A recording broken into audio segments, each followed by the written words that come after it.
Hello guys, ഞാൻ കുറച്ച് മണ്ടത്തരം ചോദ്യങ്ങളായിട്ട് ഇറങ്ങിയിരിക്കുകയാണ്. ചോദ്യത്തിലെ മിസ്റ്റേക്ക് കണ്ടുപിടിക്കുന്നവർക്ക് 500 രൂപ സമ്മാനം. കിഡ്നി കൊണ്ട് ശ്വസിക്കുന്ന ജീവി എലിയല്ല. ഏകദേശം അടുത്തെത്തിയിട്ടുള്ള ഉപ്പ് സത്യാഗ്രഹത്തെ കുറിച്ച് കേട്ടില്ലേ? അപ്പം കേരളത്തിൽ ഉപ്പ് സത്യാഗ്രഹം നടന്നിട്ടുണ്ട് 1930. പിന്നെ അപ്പോൾ അതേ സമയത്ത് ഡൽഹിയിലെ സിൽസില ബീച്ചിൽ കടപ്പുറത്ത് വലിയൊരു ചാകര ഉണ്ടായിട്ടുണ്ട്.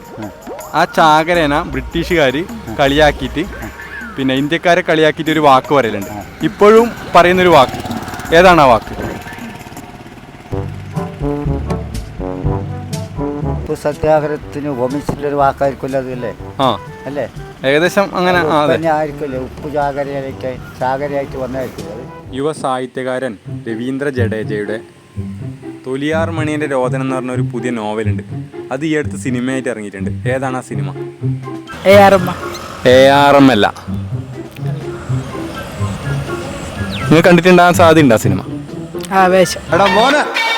പണ്ട് കേരളത്തിൻ്റെ ഭാഗമായിരുന്ന കാശ്മീർ ഏത് വർഷം മുതലാണ് ജമ്മുവിന് വിട്ടുകൊടുത്തത് കേരളം? 2022 അല്ല. 2018 ഡിസംബർ 14 അമേരിക്കയിലെ മോഹൻ ബഗാൻ സിറ്റിയിൽ വലിയൊരു തീപിടുത്തുണ്ടായിട്ടുണ്ട്. അത് ഉണ്ടാക്കിയത് മലയാളി ഡോക്ടറായ അപ്പുക്കുട്ടനാണ്. അയാളുടെ ജില്ല ഏതാണ്? കണ്ണൂരല്ല. എന്താ പേര്? നിതിൻ. എന്ത് ചെയ്യുന്നു? ഞാൻ ഷിപ്പിലല്ലേ? അപ്പോൾ ഞാൻ കപ്പലുമായിട്ട് ബന്ധപ്പെട്ടൊരു ചോദ്യം ചോദിക്കാം. കപ്പൽ സാധാരണ വെള്ളത്തിലൂടെ അല്ലേ ഓടുന്നേ? ഇന്ത്യയിലെ ഒരു സംസ്ഥാനത്തൂടെ മാത്രം കപ്പൽ കരയിലൂടെ ഓടുന്നുണ്ട്. അതേതാ സംസ്ഥാനം? കപ്പലണ്ടിയാ?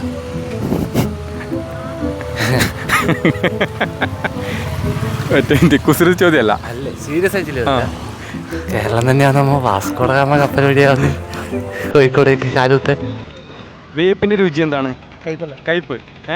വർഷത്തിലൊരിക്ക ഈ വേപ്പിന്റെ ഇല മധുരമുള്ളതാവും. ഏത് മാസമാണ്? കർക്കിടകല്ല. കിഡ്നി കൊണ്ട് ശ്വസിക്കുന്ന ജീവി? നായല്ല. പൂച്ചല്ല. മുതലല്ല. കേരളത്തിലെ ഏതോ ഒരു സംസ്ഥാനത്ത് മാത്രം കപ്പൽ കരയിലൂടെ ഓടുന്നുണ്ട്. അതേത് സംസ്ഥാനം? ഗുജറാത്ത് അല്ല. ഏകദേശം അടുത്തെത്തി.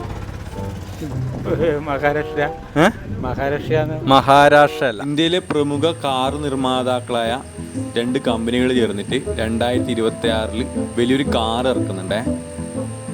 6 വീലും അതുപോലെ പ്രകൃതിക്ഷോഭങ്ങളായ ഭൂകമ്പം, വെള്ളച്ചാട്ടം തുടങ്ങിയവരെ ചെറുത്ത് നിൽക്കാൻ കഴിവില്ല.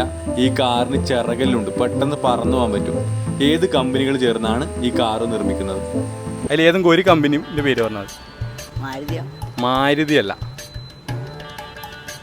പണ്ട് കേരളത്തിൻ്റെ ഭാഗമായിരുന്ന കാശ്മീർ പിന്നെ ഏത് വർഷം മുതലാണ് ജമ്മുവിന് വിട്ടുകൊടുത്തത്? അപ്പോൾ നമ്മൾ ഇന്നത്തെ വിജയികളാണ് ഇവർ.